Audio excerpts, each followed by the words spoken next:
The ceramic bowl slipped from Maya's trembling fingers, shattering against the kitchen tiles in a symphony of destruction that seemed to echo the chaos erupting inside her body. Pieces of her mother-in-law's famous chicken soup scattered across the floor, mingling with droplets of blood that had begun seeping from her nose. The metallic taste coating her tongue wasn't from fear. It was something far more sinister. Something that made her vision blur and her heart race in ways that had nothing to do with panic. Before we jump back in, tell us where you're tuning in from, and if this story touches you, make sure you're subscribed, because tomorrow I've saved something extra special for you. 3 drops of crimson hit the white porcelain fragments. Maya counted them through her deteriorating focus, her analytical mind still functioning even as her body began to betray her.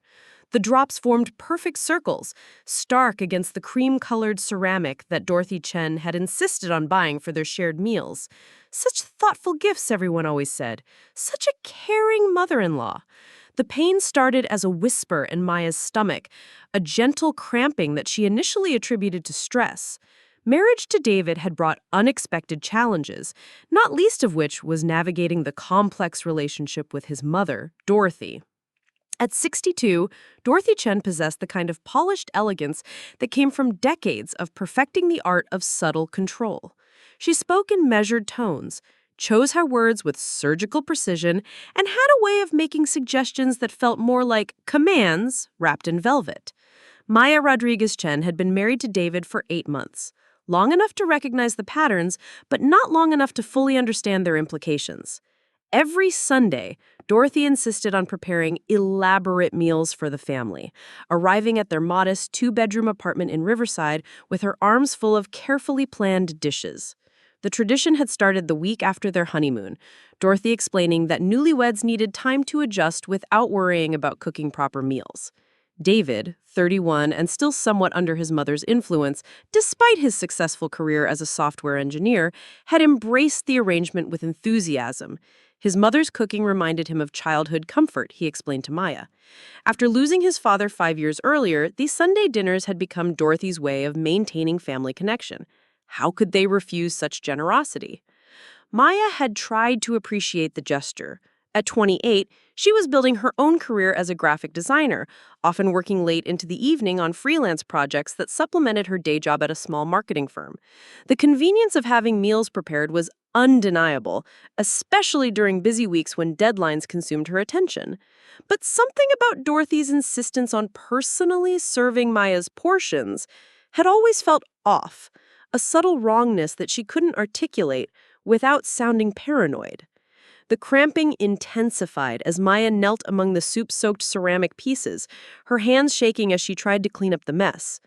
Dorothy would be mortified by the waste, she thought automatically, the years of conditioning making her worry about her mother-in-law's reaction, even as her body screamed warnings that something was terribly wrong.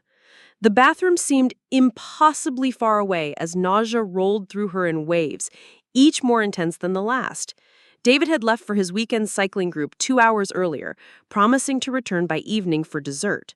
Dorothy had departed shortly after lunch, claiming she needed to prepare for her book club meeting. The timing meant Maya was alone with whatever was happening to her body, alone with the growing realization that this wasn't food poisoning from a restaurant or a stomach bug picked up at the gym. The security camera David had installed above their kitchen sink came into focus as Maya's vision cleared momentarily. He'd mounted it there 3 months ago after a break-in at their neighbor's apartment, wanting to monitor their home while they were at work. The little black device blinked steadily, its red recording light a constant presence that had faded into background awareness over time. Maya's analytical mind, sharpened by years of problem-solving in design work, began connecting dots even as her physical symptoms worsened. The pattern of her illness always followed Dorothy's visits. The way she felt sluggish and foggy for days after their Sunday meals. The strange metallic taste that lingered in her mouth. The headaches that seemed to have no other explanation. More concerning was the pattern of Dorothy's behavior during meal preparation. She always insisted on serving Maya personally, claiming it was proper hostess etiquette. She would disappear into the kitchen for extended periods, explaining that complex dishes required constant attention. And she became visibly agitated whenever Maya offered to help, insisting that guests should relax while she handled everything. The nausea hit with renewed force, sending Maya stumbling toward the bathroom as her legs wobbled beneath her. In the mirror, her reflection showed dilated pupils and skin that had taken on a grayish pallor. Sweat beaded along her forehead despite the apartment's comfortable temperature. These weren't symptoms of any illness she'd experienced before. Maya's phone sat on the bathroom counter, David's contact information just a touch away. But what would she say? That she suspected his beloved mother of deliberately making her sick? The accusation seemed absurd even in her own mind, the kind of paranoid thinking that destroyed marriages and families. Dorothy had always been welcoming, if somewhat controlling. She'd organized their engagement party, helped with wedding planning, and frequently expressed how happy she was that David had found such a lovely wife.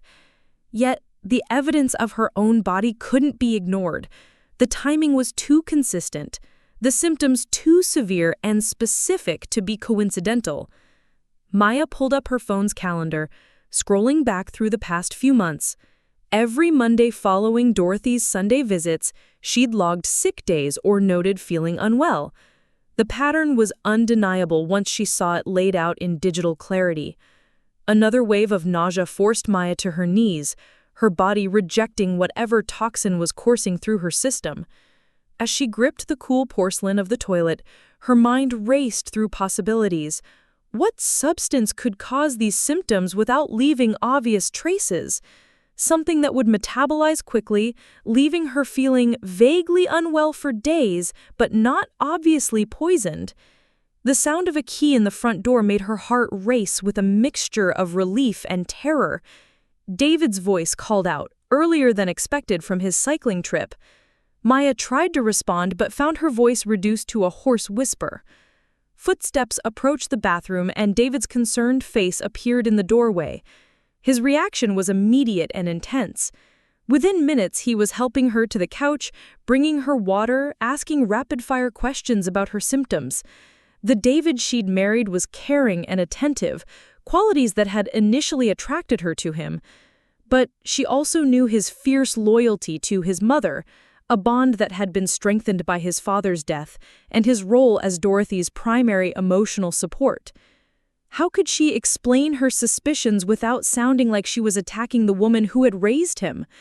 How could she articulate fears that seemed to come from thriller novels rather than suburban dinner tables? Dorothy's mother wasn't some cartoon villain. She was a retired school administrator, a woman who volunteered at the local library and organized charity drives for underprivileged children. The symptoms began to subside as evening approached, leaving Maya exhausted but functional. David hovered anxiously, suggesting they visit the emergency room or call their family doctor. Maya found herself deflecting his concerns, not wanting to create a medical record of an incident she couldn't yet explain. The last thing she needed was to be labeled as a hypochondriac or attention seeker, especially when her suspicions centered on someone David held in such high regard. That night, as David slept peacefully beside her, Maya stared at the ceiling and made a decision. She needed evidence, something concrete that would either validate her fears or prove them unfounded. The security camera in the kitchen held potential answers, but accessing the footage would require David's knowledge, since he controlled the system through his phone app. The next morning brought a temporary reprieve from her physical symptoms, but no relief from her growing certainty that something deliberate was happening to her. Maya went through the motions of normalcy, shower, breakfast, commute to work, while her mind churned through strategies for uncovering the truth. Her colleagues at the marketing firm noticed her distraction, but she attributed it to a lingering stomach bug and promised to feel better soon. During her lunch break, Maya researched security camera systems, learning that their model stored footage locally for up to 30 days before automatically deleting older files.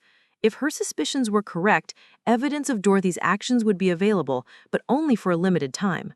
The urgency of her situation became clear. She needed to act quickly before potential proof disappeared forever.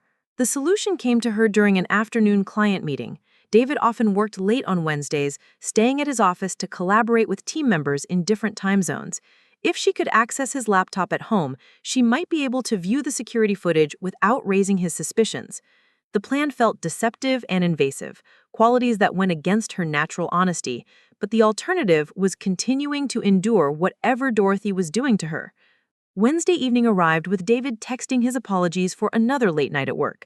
Maya ordered takeout from their favorite Thai restaurant, deliberately choosing something that couldn't be tampered with by anyone with access to their kitchen. As she ate pad thai and spring rolls, her strength gradually returned, confirming her theory that her illness correlated directly with Dorothy's cooking. David's laptop sat on their shared desk, password protected but not impossible to access. Maya knew his common passwords from years together, information shared during the natural intimacy of marriage.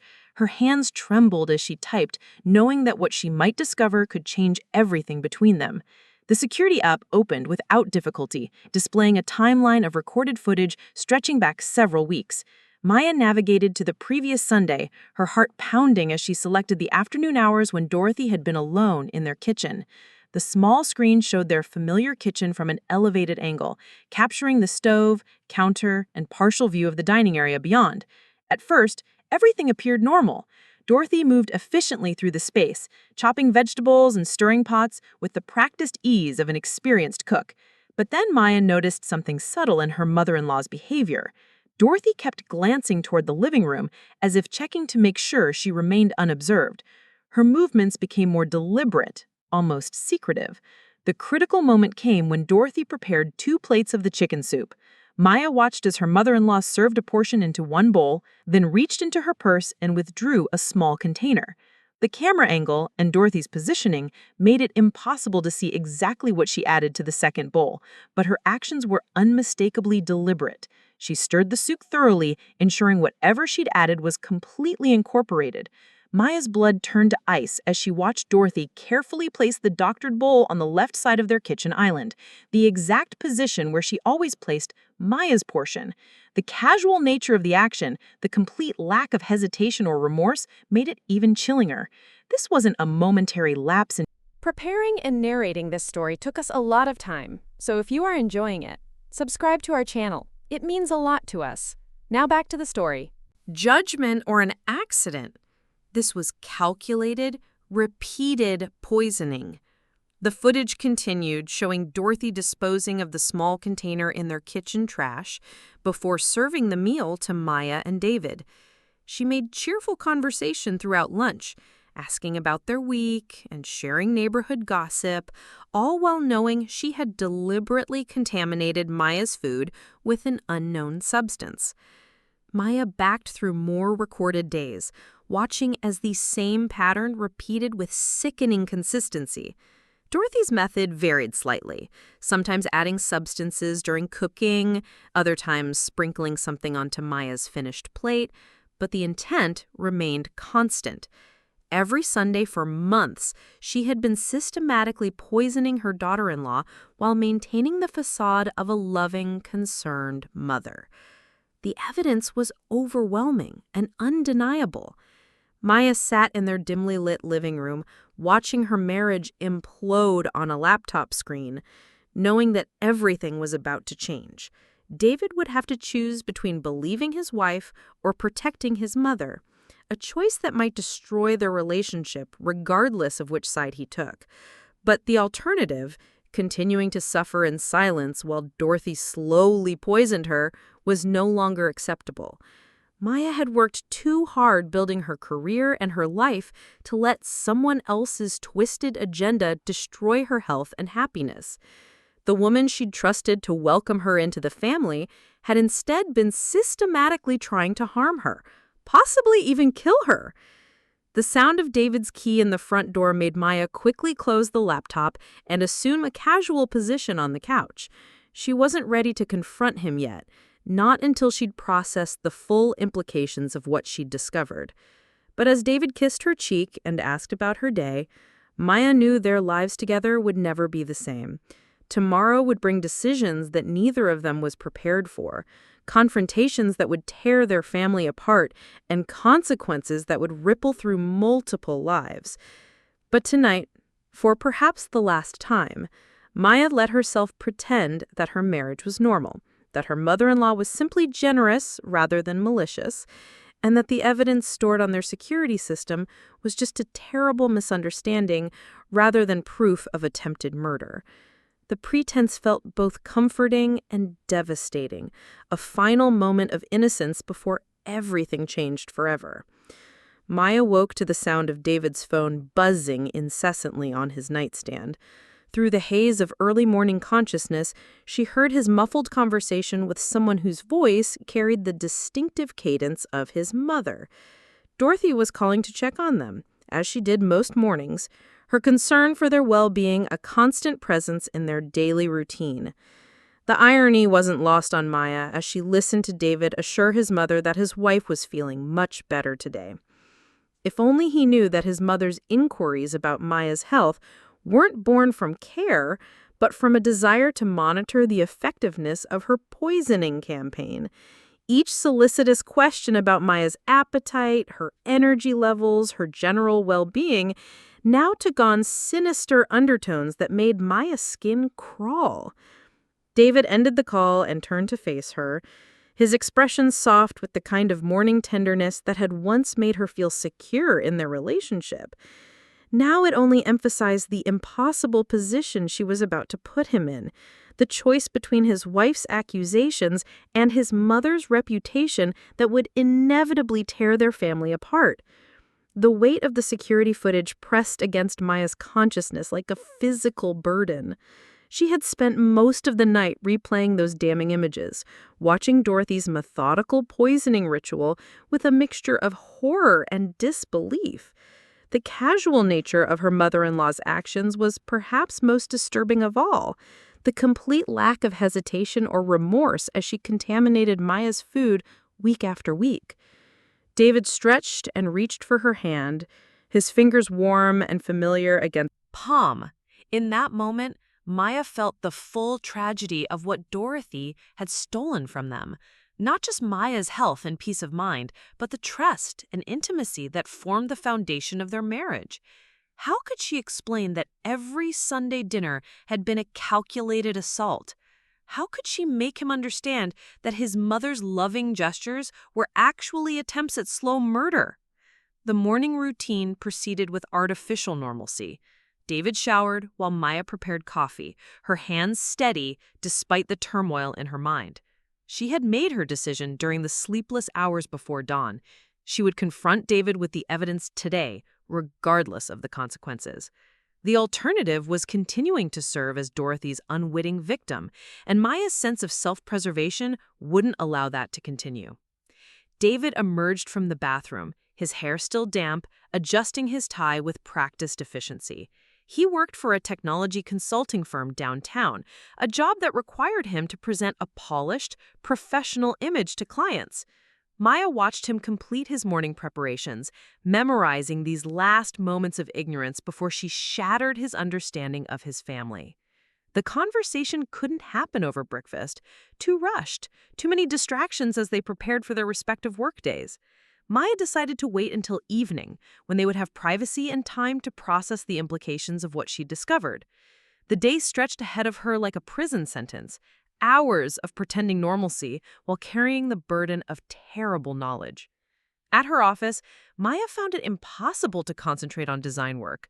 Her colleagues noticed her distraction, but she deflected their concerns with vague mentions of family stress. The irony of that excuse wasn't lost on her.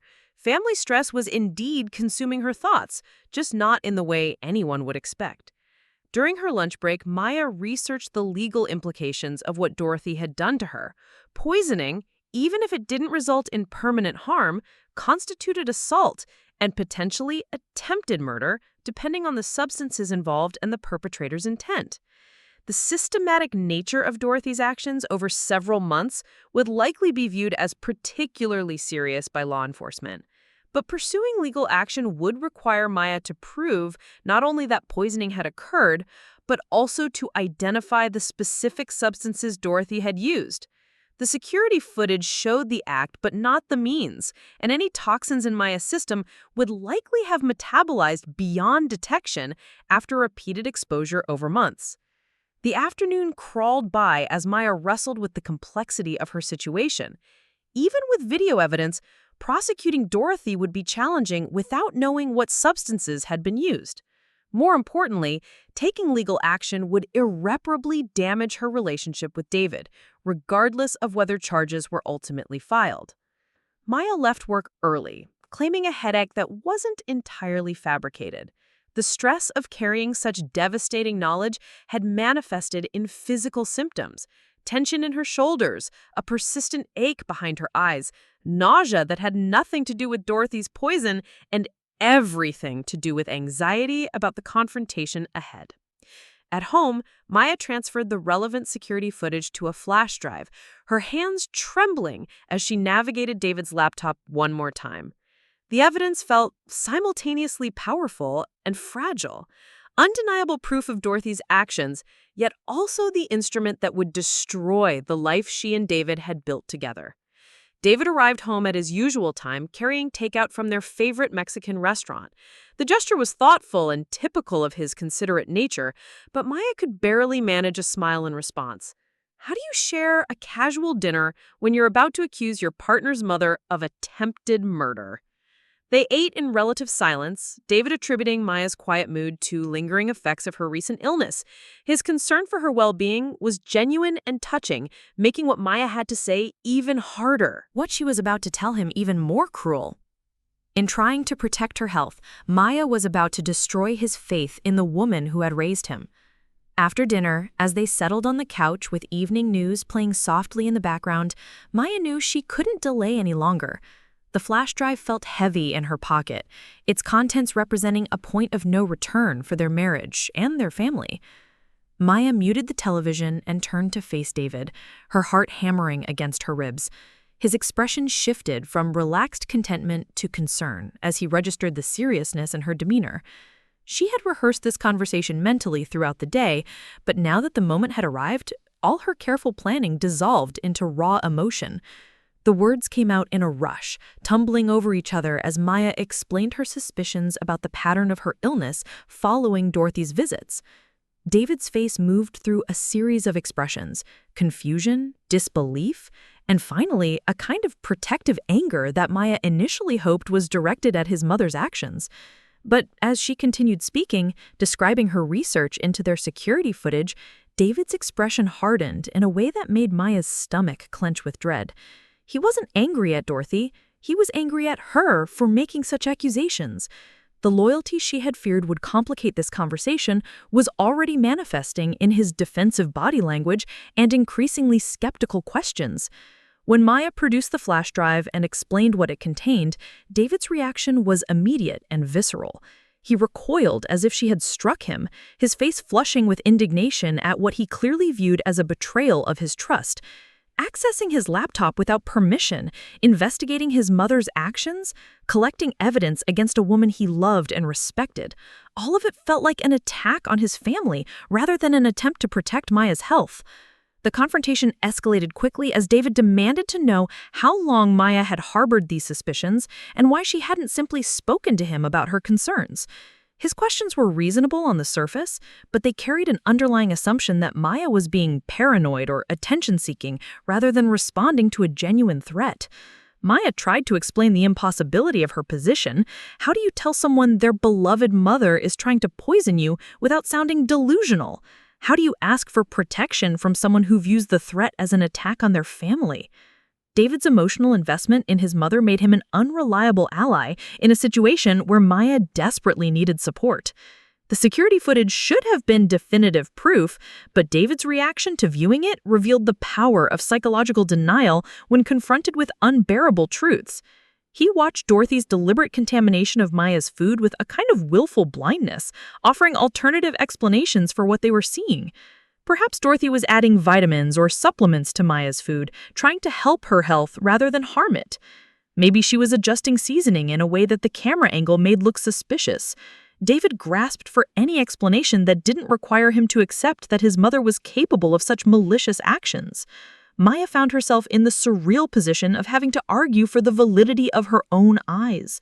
The footage clearly showed Dorothy adding substances to Maya's food while avoiding David's portions, but David's emotional need to protect his mother's reputation made him resistant to acknowledging the obvious implications. As their argument intensified, Maya realized that she was fighting not just for David's belief in her accusations, but for her own credibility within their marriage. If he couldn't accept the evidence of deliberate poisoning, how could she trust him to protect her from future harm? If Dorothy could continue her actions with David's unwitting protection, Maya would remain vulnerable in her own home. The confrontation took an even darker turn when David suggested that Maya's suspicions might be symptoms of mental illness rather than responses to actual threats. The gaslighting was unintentional. David genuinely believed he was helping his wife by encouraging her to seek psychological help, but the effect was devastating to Maya's sense of reality and self-worth. This was exactly the kind of response Dorothy had likely counted on when she chose her method of attack: slow poisoning with undetectable substances, creating symptoms that could be attributed to stress, mental illness, or hypochondria. By targeting Maya's credibility rather than her life directly, Dorothy had created a situation where the victim's accusations would sound paranoid and unbelievable. Maya's frustration reached a breaking point as David continued to defend his mother's innocence despite the video evidence. She realized that his emotional attachment to Dorothy was so strong that he would rationalize any behavior rather than confront the possibility that his mother was capable of attempted murder. The argument ended with David storming out of their apartment, claiming he needed space to think about Maya's accusations. His departure left Maya alone with the terrible knowledge that her marriage might not survive her attempts to protect herself. The isolation was overwhelming. She couldn't trust her husband to believe her, couldn't seek help from law enforcement without his support, and couldn't continue exposing herself to Dorothy's poison without becoming complicit in her own harm. That night, Maya made the difficult decision to stay in a hotel rather than remain in an apartment where she felt unsafe and unsupported. The symbolic significance wasn't lost on her. She was essentially fleeing her own home because of threats from her husband's family and his refusal to acknowledge those threats. The hotel room felt sterile and impersonal, a stark contrast to the home she had worked so hard to create with David. But it also felt safe in a way their apartment no longer could. Dorothy didn't have access to this space, couldn't contaminate her food or monitor her reactions to whatever substances she had been using. Maya ordered room service and ate with genuine appetite for the first time in months, her body responding positively to food that hadn't been tampered with. The contrast was striking.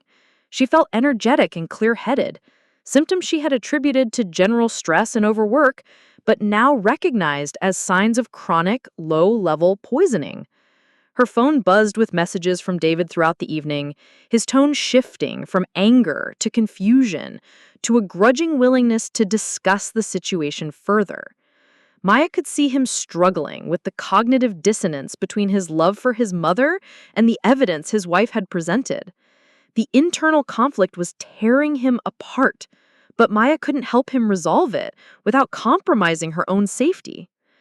The next morning brought a call from Dorothy herself, her voice dripping with false concern about Maya's whereabouts. David had apparently told his mother about their argument, though Maya doubted he had shared the specific nature of her accusations. Dorothy's call felt like a predator checking on her prey, and Maya ended the conversation quickly without revealing her location. David arrived at Maya's hotel that afternoon, his appearance disheveled and his demeanor subdued. The night apart had clearly affected him, forcing him to confront the implications of Maya's accusations without the emotional heat of their initial argument. He looked older somehow, worn down by the weight of choosing between his wife and his mother. Their conversation in the hotel lobby was quieter and more thoughtful than their previous confrontation, but no less painful. David admitted that he had watched the security footage repeatedly, unable to find innocent explanations for his mother's behavior. The evidence was too clear, too systematic to dismiss as coincidence or misinterpretation. But acknowledging Dorothy's guilt meant accepting that the woman who had raised him, comforted him through his father's death, and supported his marriage was capable of attempted murder. Of calculated cruelty toward his wife.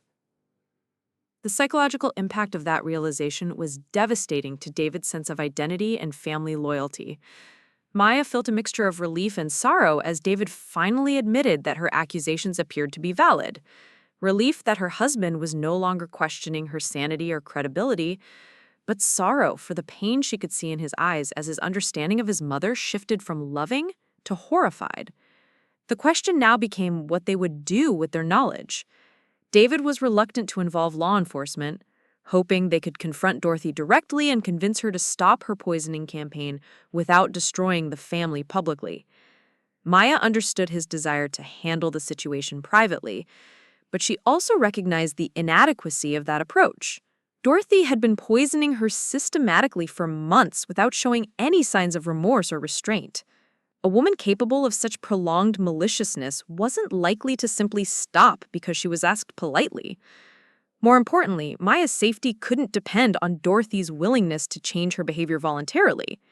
The discussion about involving authorities revealed another layer of complexity in their situation. David's career in technology consulting required security clearances and background checks that could be jeopardized by family legal troubles. His concern for his professional future was understandable, but felt secondary to Maya's physical safety. Maya found herself once again fighting for priority consideration of her own well-being. The fact that Dorothy's actions could embarrass the family or damage David's career seemed to matter more to him than the fact that his mother had been slowly poisoning his wife. The misplaced priorities highlighted how thoroughly Dorothy had manipulated family dynamics to protect herself. As their hotel lobby conversation continued, Maya realized that even with David's acknowledgement of the evidence, she was still essentially alone in confronting Dorothy's threat. His loyalty was divided, his priorities conflicted, and his solutions inadequate to address the seriousness of what his mother had done. The afternoon ended with tentative agreements about next steps. David would confront his mother about her actions while Maya remained in the hotel for her own safety. But Maya left the conversation with little confidence that David's approach would be sufficient to protect her from future harm or hold Dorothy accountable for her actions. That evening, Maya began researching attorneys who specialized in domestic violence and family crimes. If David couldn't or wouldn't take decisive action to ensure her safety, she would have to protect herself through legal channels regardless of the impact on their marriage or his relationship with his mother. The hotel room felt like a sanctuary and a prison simultaneously, safe from Dorothy's immediate reach, but isolated from the life Maya had built with David. She ordered room service again, savoring food that she could trust, and tried to imagine a future where she could feel secure in her own home with her own husband. The path forward remained unclear, complicated by family loyalties, legal uncertainties, and the devastating realization that the person who had promised to protect her was struggling to prioritize her safety over his mother's reputation. Maya fell asleep that night knowing that tomorrow would bring even more difficult decisions about whether her marriage could survive the truth about Dorothy's actions. Detective Sarah Hendricks reviewed the security footage for the third time, her expression growing more serious with each viewing. The conference room at the Riverside Police Department felt cramped, with Maya, David, and 2 officers crowded around the laptop screen. But Maya found herself grateful for the official attention her case was finally receiving. With his mother alternating between complete denial and justifications for her actions that had left David shaken to his core. Maya had waited in her hotel room while David attempted to reason with Dorothy privately, hoping against hope that maternal love and family loyalty might motivate her to confess and seek help.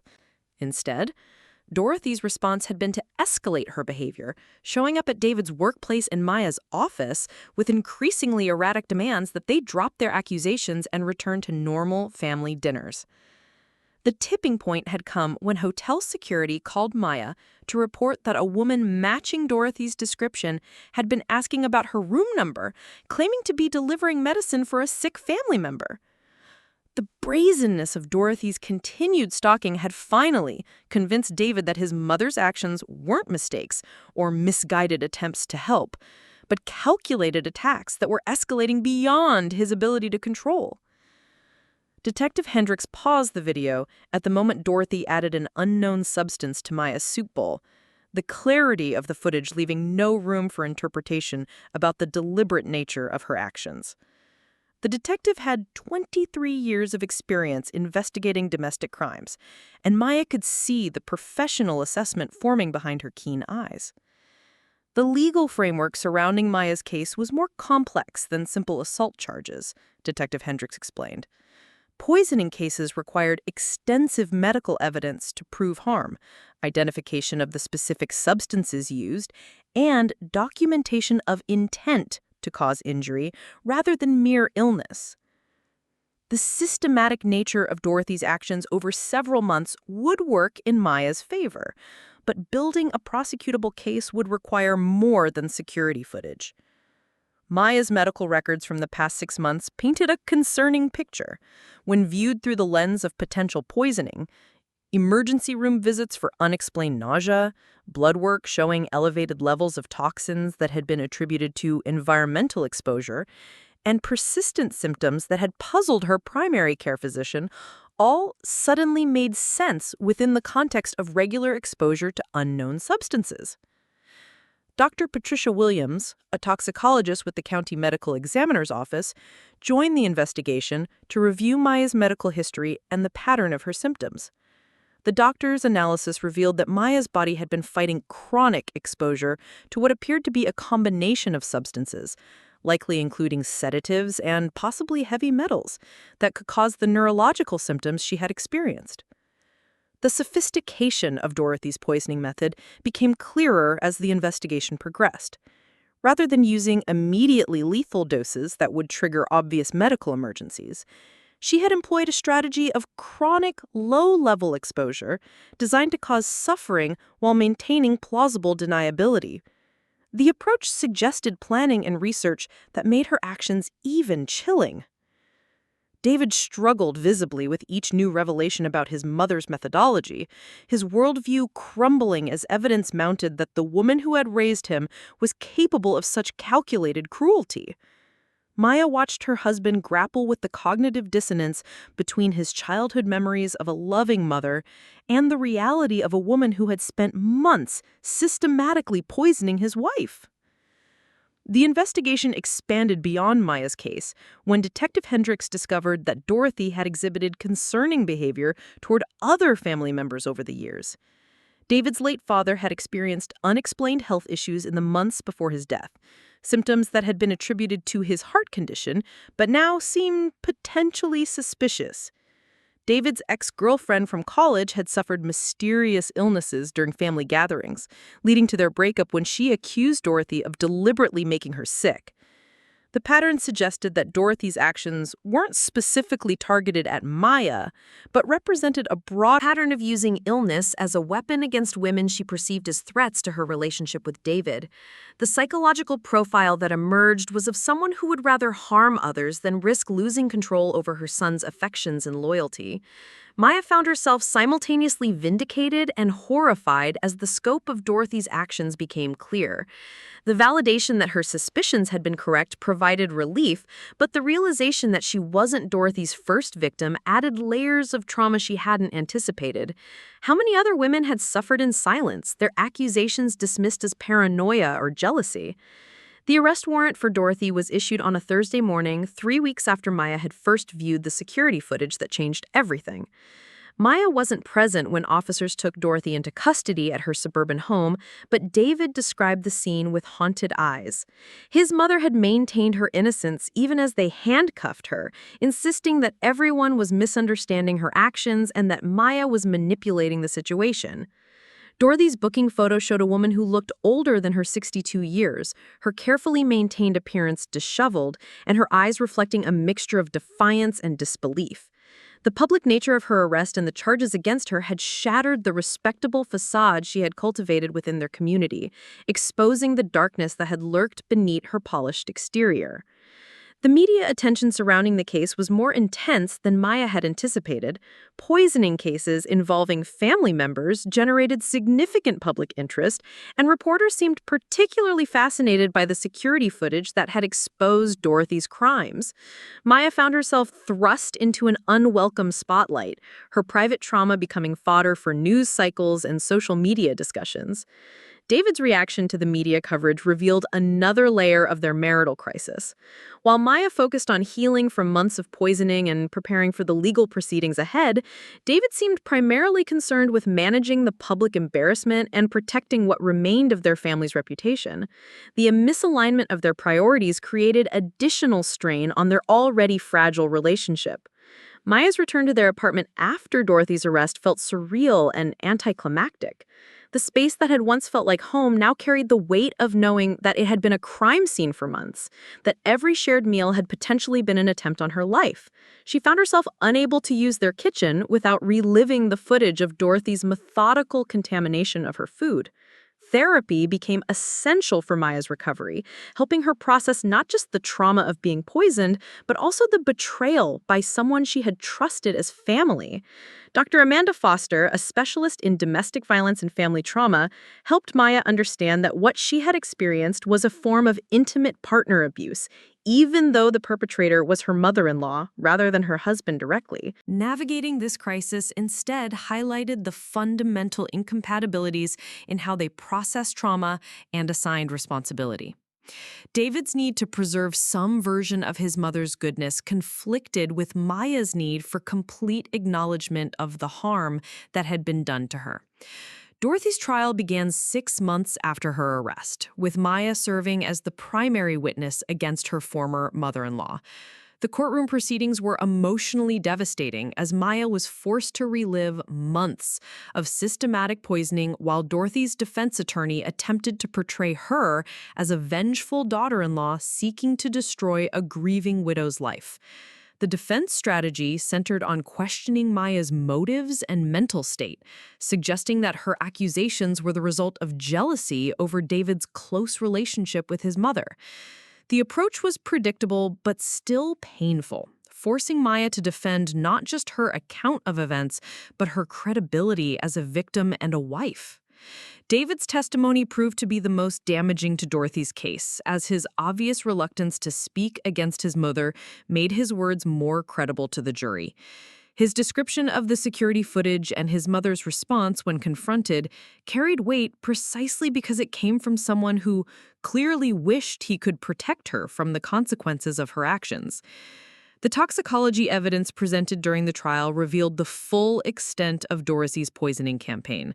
Analysis of hair samples from Maya's hairbrush found traces of multiple substances, including prescription sedatives, antihistamines in dangerous concentrations, and heavy metals that could have caused permanent neurological damage with continued exposure. Dr. Williams testified that the combination of substances found in Maya's system would have created a cumulative effect designed to cause maximum suffering while minimizing the risk of immediate death. The expert opinion characterized Dorothy's approach as sophisticated and deliberate, requiring significant research and planning to execute effectively.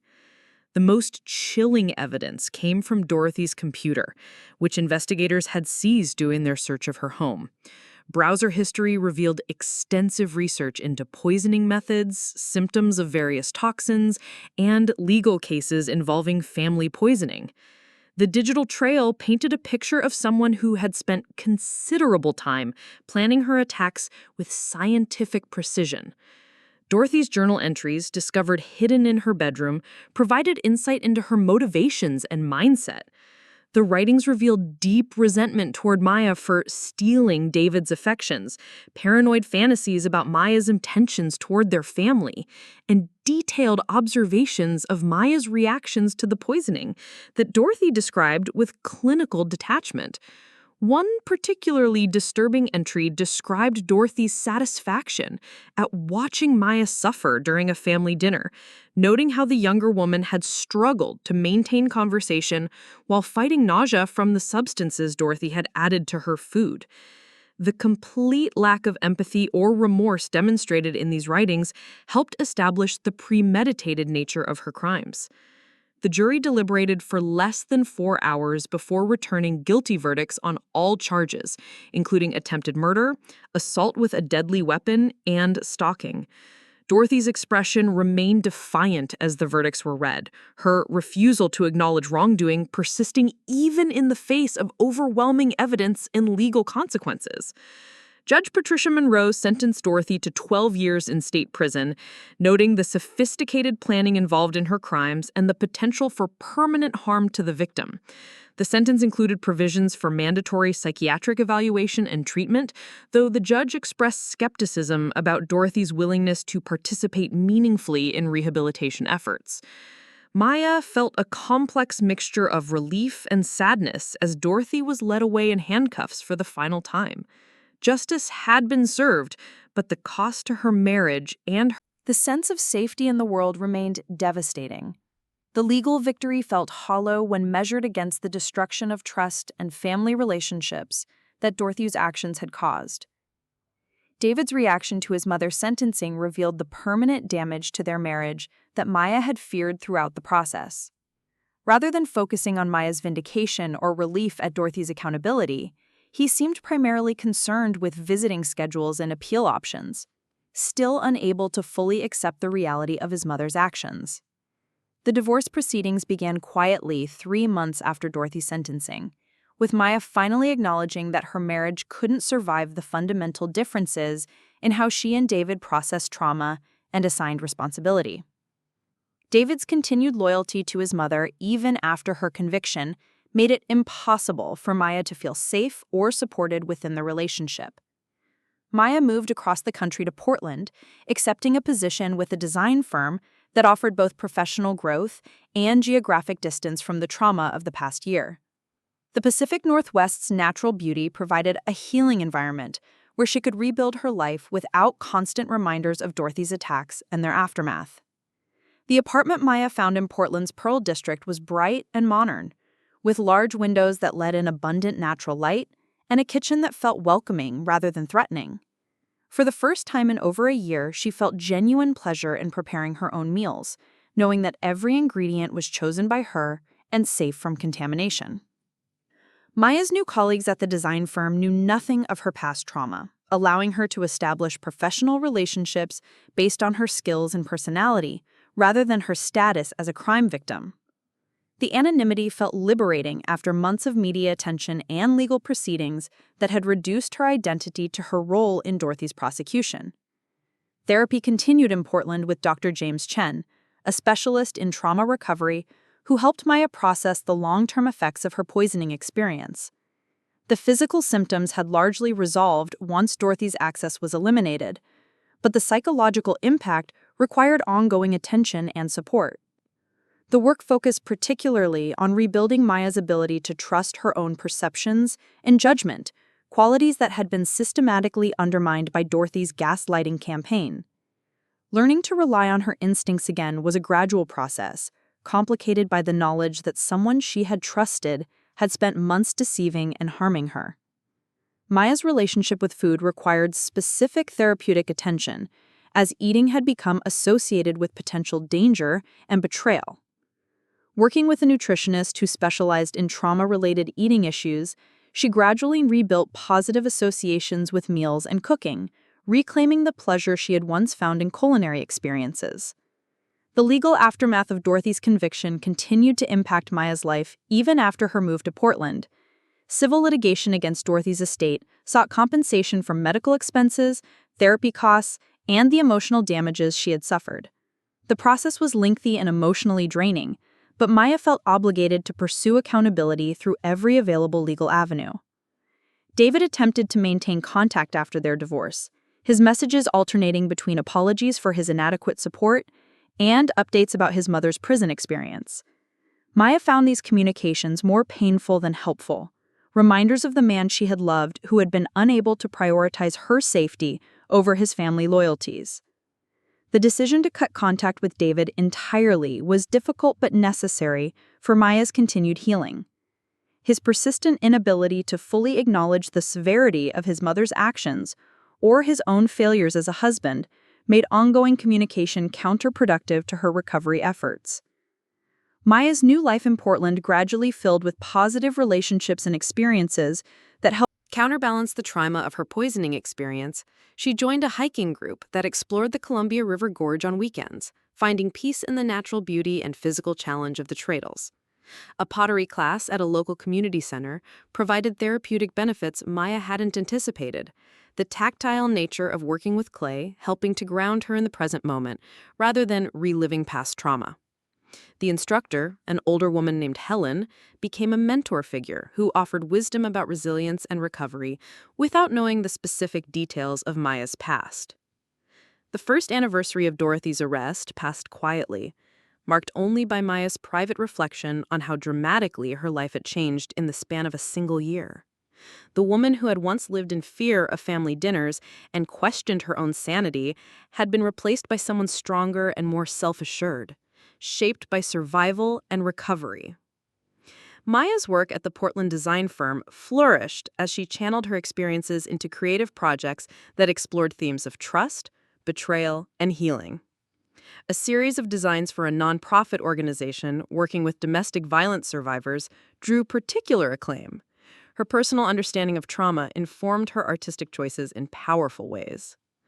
The relationship Maya eventually began with Marcus, an environmental lawyer she met through her hiking group, developed slowly and with careful attention to trust building.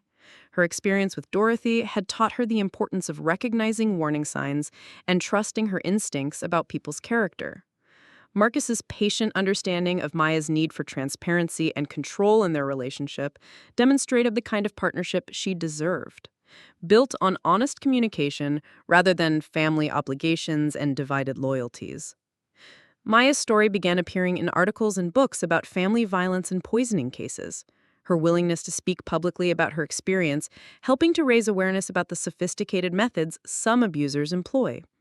The speaking engagements she accepted at law enforcement conferences and victim advocacy events gave her trauma larger purpose and meaning. The security footage that had initially saved Maya's life became a teaching tool in criminal justice courses, demonstrating the importance of documentation in cases where victims' accounts might be questioned or dismissed. Her case was cited in legal precedents involving family poisoning and the use of surveillance evidence in domestic violence prosecutions. Dorothy's appeals of her conviction were consistently denied, with appellate courts finding no legal errors in her trial or sentencing. The exhaustive documentation of her crimes and the compelling nature of the evidence made successful appeals unlikely, though she continued to maintain her innocence from prison. Careful navigation after Dorothy's conviction, as some relatives struggled to accept the severity of what had happened, or blamed Maya for prosecuting David's mother. The experience taught her valuable lessons about chosen family versus biological family and the importance of surrounding herself with people who truly supported her well-being. The therapeutic work Maya had done around trust and boundaries proved invaluable as she built new relationships in Portland and across the country through her advocacy work. Her ability to recognize genuine care and distinguish it from manipulation had been hard-won through her experience with Dorothy, but served her well in creating healthier connections. Maya's annual medical checkups continued to monitor for long-term effects of her poisoning, though her doctors remained optimistic that the chronic exposure had been interrupted before causing permanent damage. The regular screenings served as reminders of what she had survived while also providing reassurance about her continued health and recovery. The garden Maya cultivated behind her Portland apartment became a source of particular satisfaction, growing herbs and vegetables that she could trust completely. The act of nurturing plants from seed to harvest felt symbolically important, representing her ability to create something pure and nourishing after experiencing such betrayal. Maya's speaking engagements at law enforcement conferences led to consulting work with police departments developing protocols for investigating family poisoning cases. Her insights into the psychological dynamics that complicate such cases and the importance of taking victims' concerns seriously helped improve law enforcement responses to similar crimes.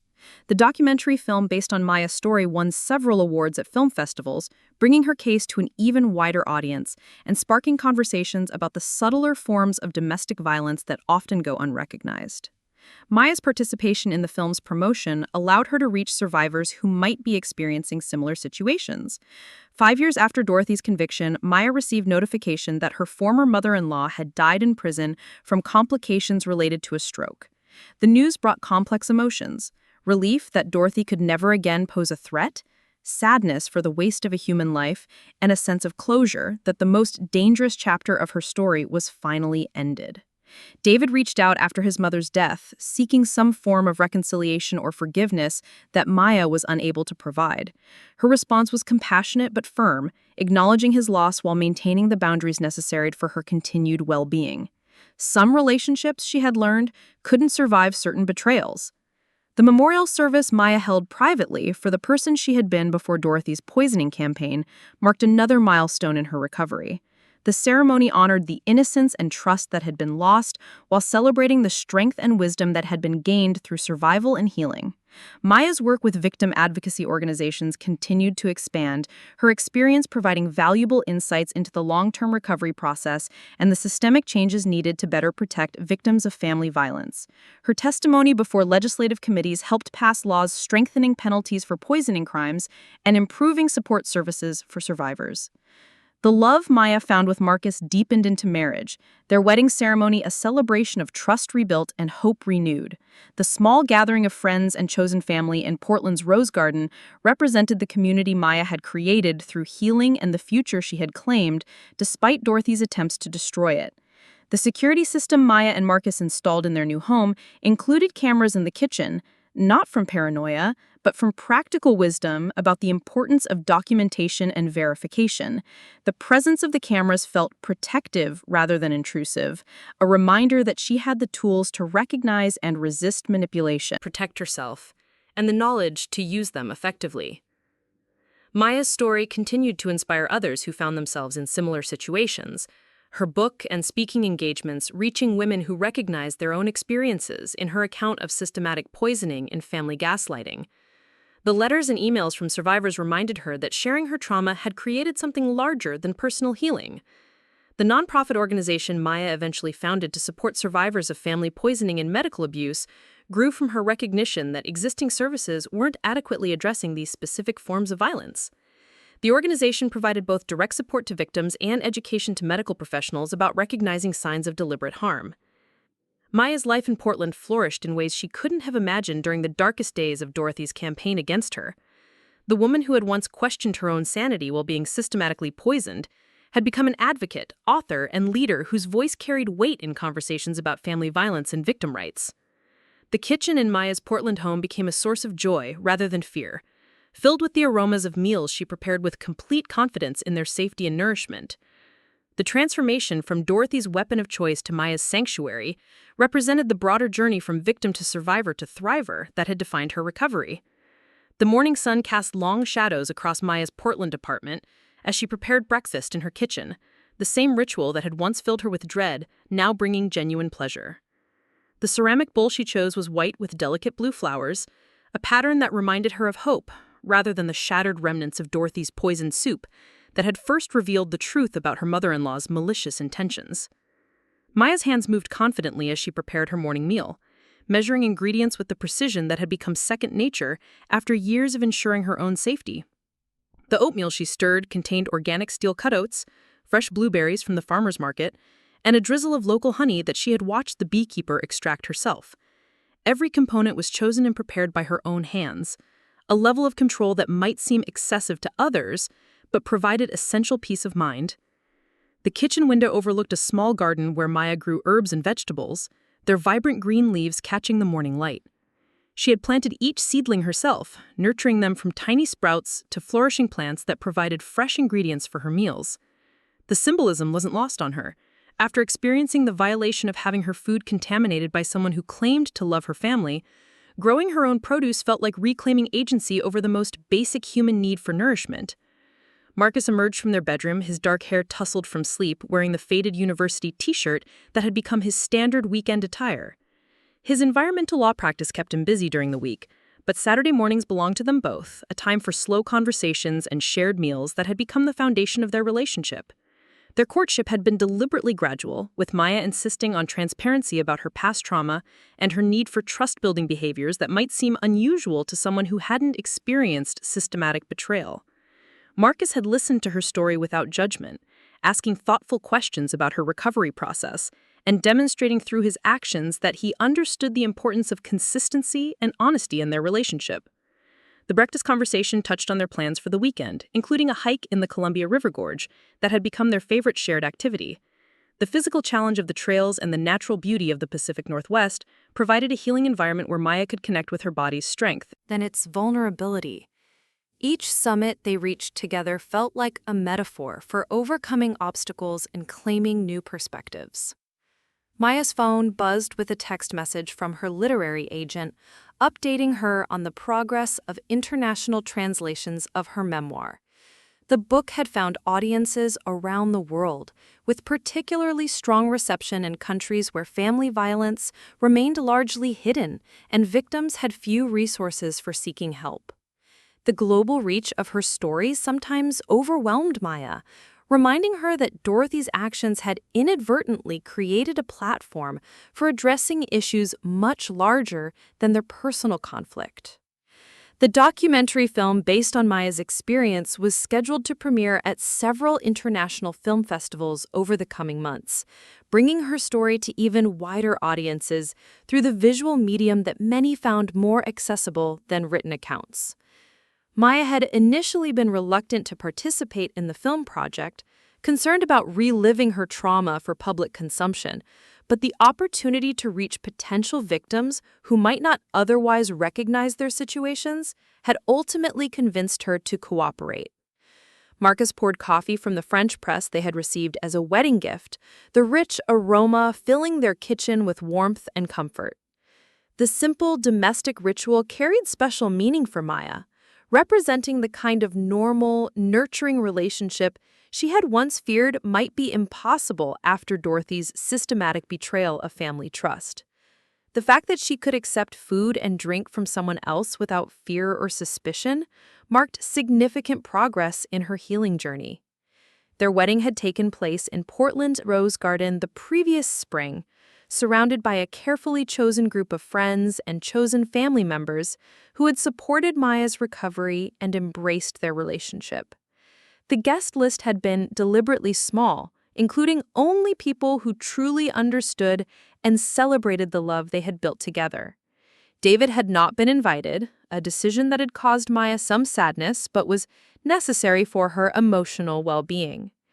The roses in the garden had been in full bloom during their ceremony, their fragrance and beauty providing a sensory backdrop that contrasted sharply with Maya's memories of sterile courtrooms and hospital rooms, where so much of her healing journey had taken place. The natural setting had felt appropriate for a celebration of love that had grown organically from mutual respect and genuine care, rather than family expectations or social pressures. Academic performance and social relationships, the young woman's declining grades and withdrawal from campus activities had been attributed to typical college adjustment problems, with no one suspecting that her stepmother was deliberately sabotaging her success through chemical means. Maya's organization worked with toxicologists, forensic specialists, and law enforcement agencies to develop protocols for investigating suspected family poisoning cases. The complexity of proving deliberate harm when perpetrators had intimate access to victims' food and environment required specialized knowledge and investigative techniques that many professionals had never encountered. The training programs Maya developed for healthcare workers emphasized the importance of believing patients who reported systematic symptoms following family interactions, even when those symptoms seemed inconsistent with known medical conditions. Too many victims had been dismissed as anxious or attention-seeking when their bodies were actually responding to genuine chemical assault. Law enforcement training focused on the unique challenges of investigating crimes where the perpetrator was a trusted family member and the victim might be reluctant to pursue charges due to social pressures and family loyalty. Maya's experience with David's initial denial and continued ambivalence provided valuable insights into the psychological dynamics that complicated these cases. The legal precedents established through Dorothy's prosecution had strengthened the ability of prosecutors to pursue family poisoning cases. But Maya recognized that many victims still face significant obstacles in seeking justice. The burden of proof remained high, and the emotional costs of prosecuting family members continued to deter many survivors from reporting their experiences. Maya's consulting work with police departments had led to the development of specialized investigative protocols that emphasized the importance of preserving physical evidence, documenting patterns of illness, and understanding the psychological manipulation tactics that perpetrators use to maintain their victims' silence and compliance. The security footage that had exposed Dorothy's crimes had become a teaching tool in criminal justice programs, demonstrating the value of documentation in cases where victims' accounts might be questioned. Maya often spoke at law enforcement conferences about the importance of taking family poisoning allegations seriously and conducting thorough investigations rather than dismissing complaints as domestic disputes. The medical aspects of Maya's recovery continued to require monitoring, even 5 years after Dorothy's final poisoning attempt. Regular screenings checked for long-term effects of the various substances Dorothy had used, while also providing reassurance that Maya's body had successfully eliminated the accumulated toxins from months of chronic exposure. Dr. Sarah Patel, Maya's current physician, had become an expert in treating poisoning survivors through her work with Maya's organization. The doctor's understanding of both the physical and psychological aspects of recovery made her an invaluable resource for other victims who needed medical care informed by awareness of their traumatic experiences. The therapy work that had been essential to Maya's initial healing continued in modified form, with sessions focused on maintaining healthy boundaries, processing new challenges, and supporting her advocacy work without allowing it to re-traumatize her. Dr. Chen had helped Maya develop strategies for sharing her story publicly while protecting her emotional well-being from the inevitable stress of reliving traumatic experiences. Maya's relationship with her own extended family had stabilized after years of tension and misunderstanding following Dorothy's prosecution. Some relatives had initially blamed Maya for destroying David's family, while others had struggled to accept the severity of what Dorothy had done. Time and education had helped. Most family members understand Maya's position, though some relationships remain strained. The financial settlement from the civil lawsuit against Dorothy's estate had provided Maya with resources for her recovery and advocacy work, though the monetary compensation felt secondary to the validation of her experience through legal channels. The judge's acknowledgement that Maya had suffered significant harm helped counteract years of gaslighting and blame that had made her question her own perceptions. Maya's writing projects had expanded beyond her memoir to include articles for legal journals, chapters in academic books about family violence, and op-ed pieces for major newspapers addressing policy issues related to victim rights and family crime prosecution. Her voice had become influential in conversations about domestic violence prevention and survivor support services. The speaking engagements that had initially felt overwhelming had become a source of purpose and connection for Maya. Meeting other survivors, hearing their stories, and providing hope for recovery created a sense of community that helped transform her individual trauma into collective healing and social change. The pottery classes that had begun as therapy continued as a source of creative expression and mindfulness practice. Maya's ceramic work often explored themes of fragmentation and reconstruction, with pieces that incorporated broken elements rebuilt into stronger, more beautiful forms. The metaphor resonated with other survivors who saw their own healing journeys reflected in her artistic process. Maya's garden had expanded to include a greenhouse, where she grew medicinal herbs and vegetables year-round, sharing the produce with neighbors and using it in cooking classes she taught for other survivors. The act of nurturing plants from seed to harvest provided ongoing healing while also creating tangible contributions to her community's well-being. The hiking group that had introduced Maya to Marcus had become an extended chosen family of outdoor enthusiasts who shared her love of Pacific Northwest wilderness. The group's weekend adventures provided physical challenges and natural beauty that supported Maya's ongoing recovery, while building relationships based on shared interests rather than trauma history.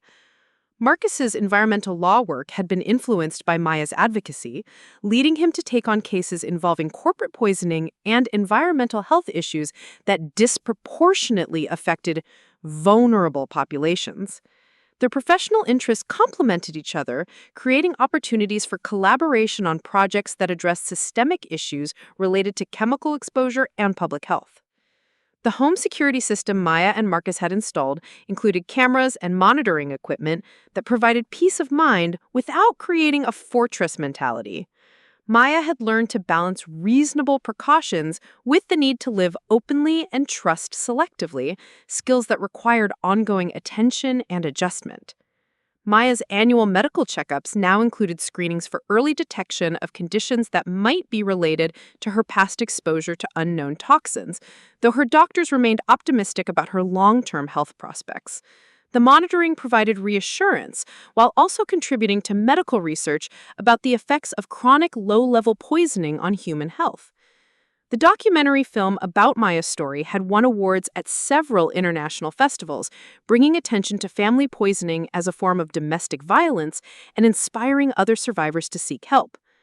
Maya's participation in film promotion had connected her with advocates around the world, working on similar issues in different cultural contexts. Letters from survivors continued to arrive regularly, sharing stories of recognition and recovery that had been inspired by Maya's public testimony. The correspondence provided evidence of the broader impact her willingness to speak publicly had achieved, while also reminding her of the ongoing need for education and support. Services. Maya's work with legislative committees had contributed to strengthening laws around family poisoning, improving penalties for perpetrators, and support services for survivors. The policy changes represented systematic progress that would help future victims access justice and resources more effectively than had been available during Maya's own ordeal. The nonprofit organization's research projects had begun documenting the prevalence and patterns of family poisoning, filling gaps in academic and law enforcement knowledge about this form of abuse. Maya's experience had revealed how little systematic information existed about family poisoning, creating opportunities for groundbreaking research that would benefit future victims. Training programs for victim advocates had incorporated lessons from Maya's experience, emphasizing the importance of believing survivors' accounts even when family dynamics complicated their situations. The specialized knowledge required to support family poisoning survivors had not existed when Maya needed help, but her advocacy had created resources that were now available to others. Maya's relationship with food had evolved from fear and suspicion to mindful appreciation and culinary creativity. She had learned to cook dishes from around the world, finding joy in the cultural connections food could create when prepared and shared with love, rather than malicious intent. The transformation represented her reclaiming of something Dorothy had tried to weaponize against her.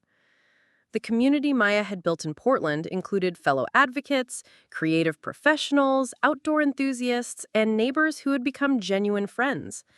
The relationships were based on mutual respect and shared interests, rather than family obligation or social expectation, qualities that made them feel more authentic and supportive than many of the connections she had lost after Dorothy's prosecution. Maya's story continued to evolve as she built new chapters of life that extended far beyond her identity as a poisoning survivor. While her traumatic experience remained part of her history, it no longer defined her present or limited her future. The transformation from victim to survivor to advocate to thriving individual represented the kind of recovery that was possible with appropriate support and personal determination. The morning ritual of preparing breakfast in her Portland kitchen had become symbolic of Maya's journey from fear to empowerment. Each meal she prepared and enjoyed represented a victory over Dorothy's attempts to use food as a weapon, a reclamation of basic human needs that had been violated by someone who claimed to care about her family's well-being.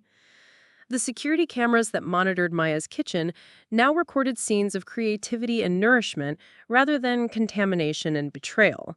The technology that had once exposed Dorothy's crimes now provided documentation of healing and growth, a visual record of recovery that Maya sometimes reviewed when she needed reminders of how far she had traveled from those dark months of systematic poisoning. Maya's work schedule included time for advocacy, writing, consulting, and personal pursuits, creating a balanced life that honored both her commitment to helping others and her own need for joy and fulfillment. The integration of purpose and pleasure represented healthy boundaries that had taken years to establish and required ongoing attention to maintain. The financial independence Maya had achieved through her book, speaking engagements, and legal settlement provided security that felt especially meaningful given how vulnerable Dorothy's actions had made her feel.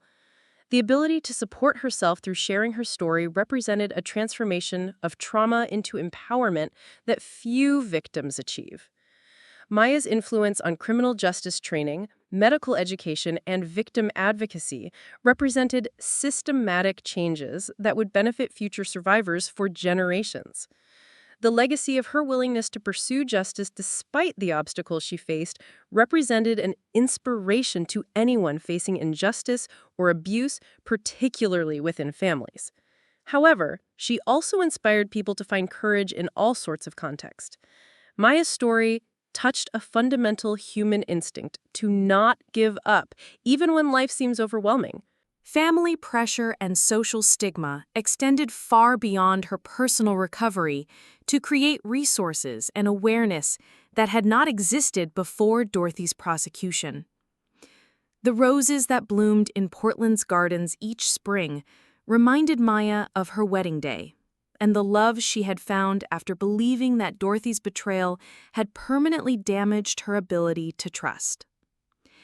The annual renewal of beauty in the natural world paralleled her own ongoing growth and healing, providing hope that recovery was not a destination, but a continuous process of becoming stronger and more resilient. Up next, you've got 2 more standout stories right on your screen. If this one hit the mark, you won't want to pass these up. Just click and check them out.